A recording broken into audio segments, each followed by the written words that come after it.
মোহতারাম, নবীজি সাল্লাল্লাহু আলাইহি ওয়াসাল্লামকে ঘুমের মধ্যে স্বপ্নে দেখার কোনো আমল আছে কিনা? পিয়ার হাবিব সাল্লাল্লাহু আলাইহি ওয়াসাল্লামকে স্বপ্নে কে না দেখতে চায়? আমরা সবাই দেখতে চাই। আল্লাহ আমাদের সবাইকে তৌফিক দান করুন। এখন কথা হচ্ছে, কোন আমল বা কিভাবে নবীজিকে স্বপ্নে দেখা যায়? নবীজি সাল্লাল্লাহু আলাইহি ওয়াসাল্লামকে স্বপ্নে যারা দেখতে চান, সর্বপ্রথম 1 নম্বর আমল হচ্ছে নবীজি সাল্লাল্লাহু আলাইহি ওয়াসাল্লামের সুন্নাহকে ভালোবাসা, নবীজি সাল্লাল্লাহু আলাইহি ওয়াসাল্লামকে ভালোবাসা, নবীজির সুন্নাহ মোতাবেক জীবনযাপন করা, দুরূদ শরীফের আমল বেশি বেশি করা প্রথমত। আচ্ছা, 2-3 বছর আগে আমার কাছে একজন ফোন করেছিল, সম্ভবত টেলিভিশন লাইভে। হুজুর, নবীকে তো স্বপ্নে দেখে এলাইছি। আমি বললাম, কিভাবে দেখলেন? রাত্রে ঘুমাইছিলাম, তারপর স্বপ্নে দেখছি। নবীজি কি করলো?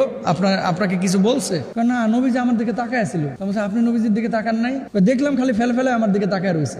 আপনার কোনো কিছু বলে নাই? তার মানে কি? মানে বিষয়টা হচ্ছে, নবীজি সাল্লাল্লাহু আলাইহি ওয়াসাল্লামকে দেখেছেন নাকি অন্য কাউকে দেখেছেন? নবীর আকৃতি শয়তান ধারণ করতে পারে না।